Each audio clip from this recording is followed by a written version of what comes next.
की बारिश से आया सबको भिगोने।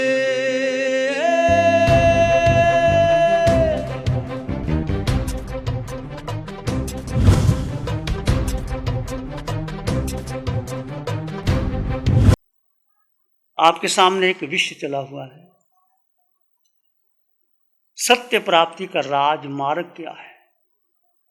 कि जीव अनादिकाल से हम सब भ्रमण कर रहे हैं। अनंत काल हो गए, अनंत 24 बीत गई। जीव अपनी भूल के कारण संसार में फंसा हुआ है। किसी की भूल नहीं, जीव की अपनी भूल है कि जीव ने किसको महत्व दिया। जिस गर्भ में गया, जिस गति में गया, जिस योनि में गया, उसको अपना मान लिया। जिस परिवार में गया, परिवार में कहा ये मेरा बेटा, ये मेरी बेटी, इसका नाम रख दिया, उसको पढ़ाई लिखाई कर दी, उसको बड़ा कर दिया, धन दे दिया, मकान दे दिया, सब कुछ हो गया। जीव का इससे कोई संबंध नहीं, जीव निरंतर अलग है। इसलिए माता पिता को गर्भ में संस्कार देने चाहिए कि देख बेटे, गर्भवती माँ को ये संस्कार देने चाहिए, देख बेटे मैं तेरी माँ नहीं, तेरी माँ जिंदवानी है, तेरे पिता अरिहंत परमात्मा है, मैं तो शरीर की माँ। जब बच्चा थोड़ा बड़ा हो जाए तो उसके कान में संस्कार देने चाहिए, देख तू शुद्ध आत्मा है, ये संसार के मोह माया में बस फंस जाना, और आत्मा और देह का भेद करना चाहिए। कल मैंने सती मदालसा का एग्जाम्पल दिया था। वो सती कहलाई 7 पुत्रों को जन्म देने के बाद एक श्लोक बोला, शुद्धोसी बुद्धोसी निरंजनोसी संसार माया परिवर्जितोसी त्यज मोह निद्रा मदालसा वाक्यम वाच पुत्रम। तो भेद करो। ये कैसे करोगे भेद? कठिन है बहुत, एकदम नहीं होगा। मैंने बोल दिया, आपने सुन लिया, ना मेरा हो गया ना आपका होगा। इसके लिए क्या करना पड़ेगा? डॉक्टर साहब के पास जाना पड़ेगा। क्या करना पड़ेगा? आप खुद के ही डॉक्टर बनो, आप खुद के ही गाइड बनो, खुद के गुरु बनो। जिन वाणी सुनने के बाद ये भेद हर समय चलना चाहिए, हर समय चलना चाहिए। काया चल रही है, साथ में आत्मा भी साथ में है, पर कौन चल रही है? शरीर चल रहा है, मैं मात्र दृष्टा हूं। जीव का स्वभाव मात्र दृष्टा, तुम दृष्टा हो। तुम भोजन कर रहे हो, शरीर भोजन कर रहा है, तुम दृष्टा हो। माना कठिन है ये, क्योंकि अभ्यास से होगा। आप प्यास लगी है, बहुत प्यास लगी है, एकदम पानी मत पियो, रुक जाओ। किसको प्यास लगी है? शरीर, मुझको नहीं लगी। रुकने के बाद 5 मिनट के बाद आपके कर्मों के निरा होगी, फिर पानी लो। पानी कौन ले रहा है? शरीर ले रहा है। प्यास बुझ रही है, पर जीव दृष्टा है। ऐसे भोजन करो, भूख लग रही है, भोजन कौन कर रहा है? शरीर कर रहा है। आप सैर कर रहे हो, भेद करो, ये आपकी साधना की शुरुआत हो जाएगी। शरीर चल रहा है, सैर कर रहा है, मैं जीव मात्र दृष्टा। 10 लोगों के बीच बात कर रहे हो, किससे बात कर रहे हो? शरीर बात कर रहे हो, मैं मात्र दृष्टा। आप ध्यान कर रहे हो, कौन ध्यान कर रहा है? शरीर ध्यान कर रहा है, आत्मा ध्यान नहीं कर रही। जब एक आसन में बैठ करके आप वाणी सुनते हो या ध्यान में बैठते हो, मन से विचार बुद्धि से सबसे आते हैं। आत्मा जीव मात्र दृष्टा, विचार आते हैं दृष्टा, संकल्प विकल्प होता है, बुद्धि ने दृष्टा रहो, दृष्टा।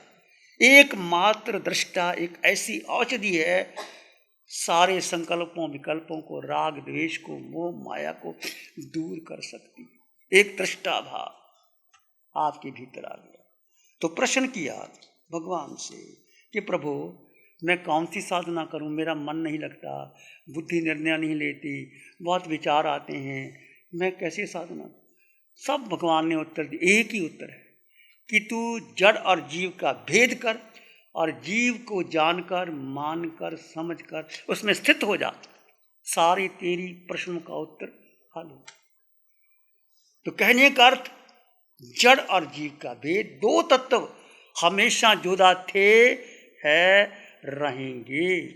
जैसे पानी में तेल ऊपर ही रहता है, पानी के साथ मिलता नहीं।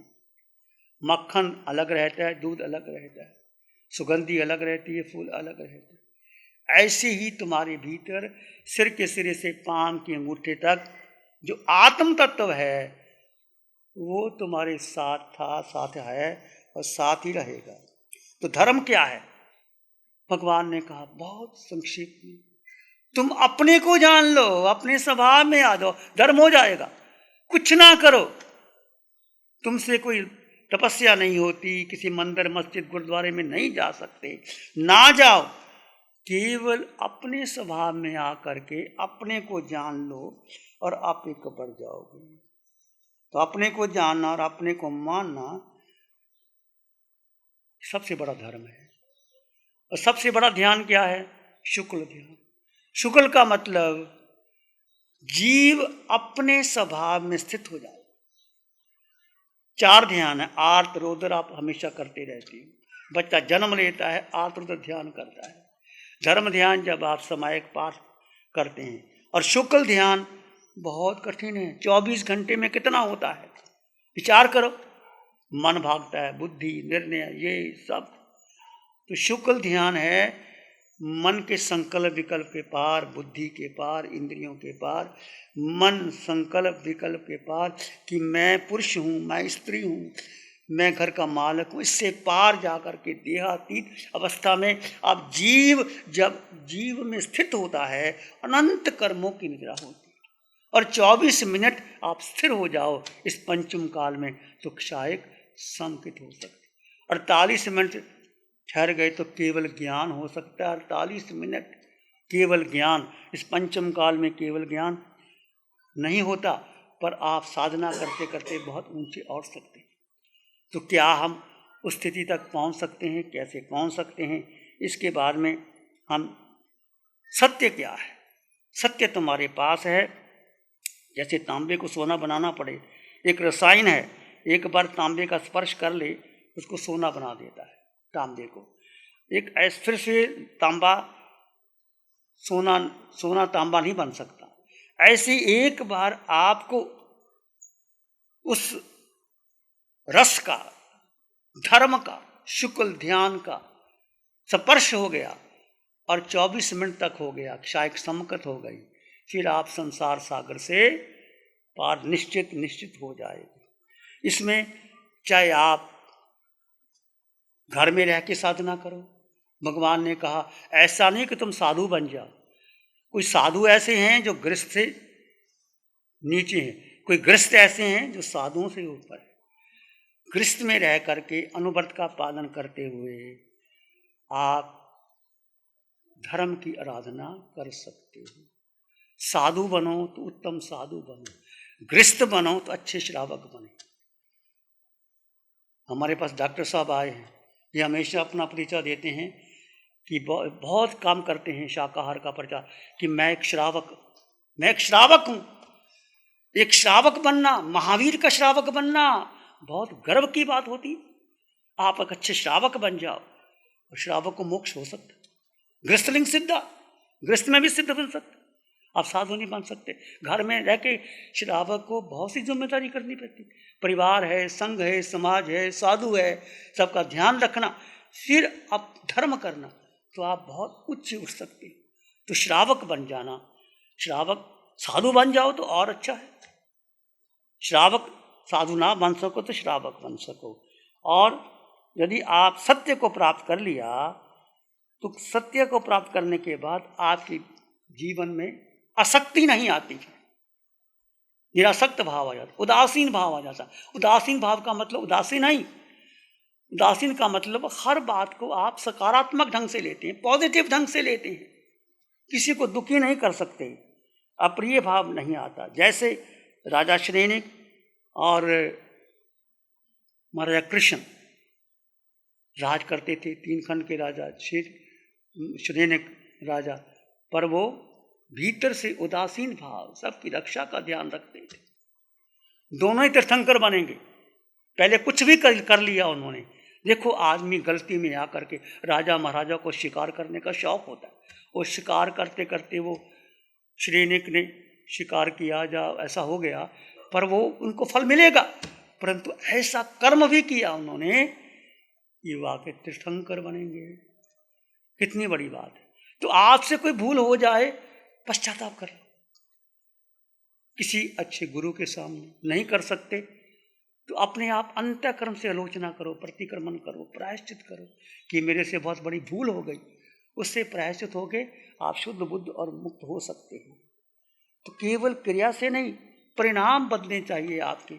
जैन धर्म भावना प्रधान है। जैन धर्म का अधिकार हृदय से है, भाव से है जैन धर्म।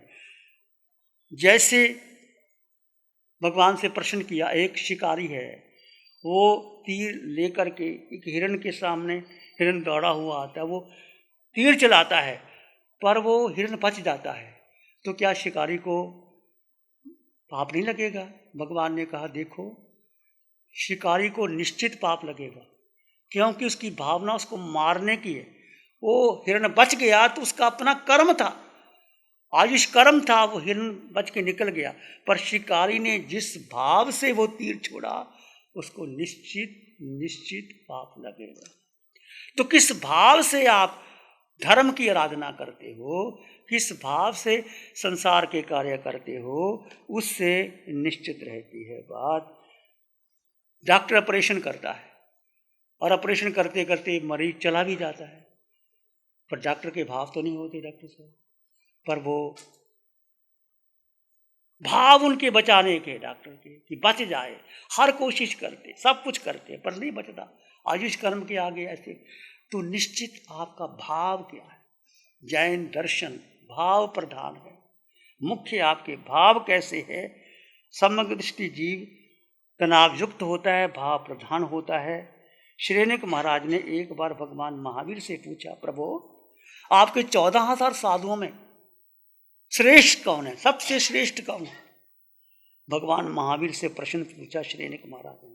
क्योंकि हम देखते हैं संसार सागर में ज्वार भाटा आता है, फिर शांत हो जाता है, पूर्णिमा का चंद्र उदय होता है, शाम अस्त हो जाता है, फिर सबके परिणाम बदल जाते हैं। भगवान ने कहा, हे राजन, एक धन्ना अनगार है, सबसे श्रेष्ठ है, बेले बेले पारना करता है और पारने में आंबल करता है, शुष्क आहार लेता। आंबल पता है आप क्या करते हैं?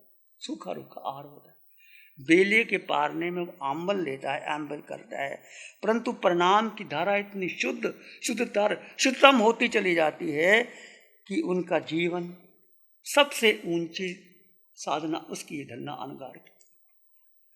भगवान से उसकी प्रशंसा सुन करके कितना चित्त आनंदित हुआ होगा, कैसे कैसे भाव आते हैं और कैसे कैसे आदि आगे बढ़ जाता है। प्यारी गुरुवाणी है, बड़ी ही सुहानी है।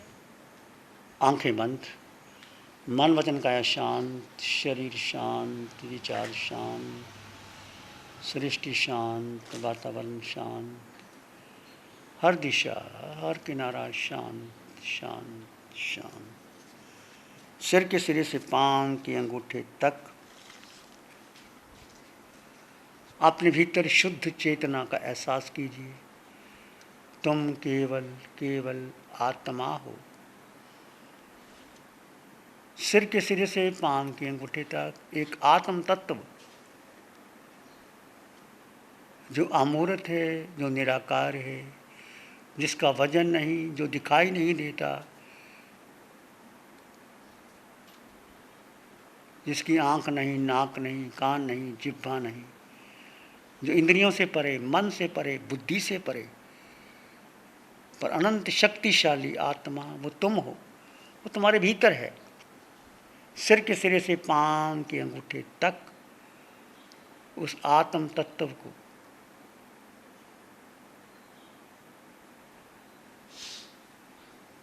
अनुभव करो। पूरे शरीर में आत्म तत्व का अनुभव करें।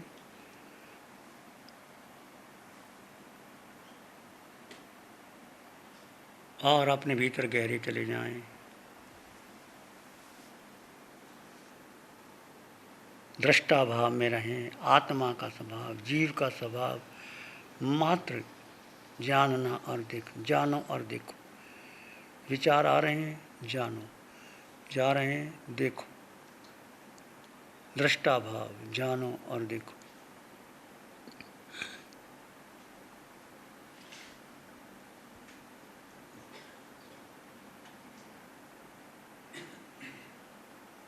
प्राणी मात्र के लिए मंगल की कामना कीजिए। सब में समान आत्मा, मिट्टी में सब भूएसु, वैरंग मज्जंग नाके नाय। संसार की समस्त आत्माएं मेरे समान है, कोई छोटा नहीं, कोई बड़ा नहीं। सब प्राणियों के प्रति मैत्री भावना, गुणीजन के प्रति प्रमोद की भावना, दीन दुखियों के प्रति करुणा की भावना, जो विरोधी जन के प्रति समता की भावना, चार भावना आपको उच्च गति की ओर ले जाएंगे, कर्मों के बंधन काट सकते। इसी में एक लंबा गहरा सांस लें, अरिहंत परमात्मा के चरणों में अनंत कृतज्ञता ज्ञापित करें। एक और लंबा गहरा सांस, अरिहंत परमात्मा के चरणों में नमन और वंदन। दोनों हाथों को आंखों पे ले जाएं, हल्का सा स्पर्श, धीरे से आंखें खोल सकते। प्यारी गुरुवाणी है, बड़ी ही सुहानी है। नमो अरिहंतानंग, नमो सिद्धानंग, नमो आर्यनंग, नमो जयनंग, नमो लोय सब सावनंग, धम्मो मंगल मुखी धमा हिंसा संयमो तबो देवावित्तं नमं संति जस धम्म श्यामनो। श्री चत्तारी मंगलम, अरहंता मंगलम, सिद्धा मंगलम, साहु मंगलम, केवली पाणत्तो धम्मो मंगलम। चत्तारी लोग उत्तमा, अरहंता लोग उत्तमा, सिद्धा लोग उत्तमा, साहु लोग उत्तमा, केवली पाणत्तो धम्मो लोग उत्तमा। चत्तारी शरणं पवज्जामि, अरहंते शरणं पवज्जामि, सिद्धे शरणं पवज्जामि, साहु शरणं पवज्जामि, केवली पणत्तं धम्मं शरणं पवज्जामि। चार है शरण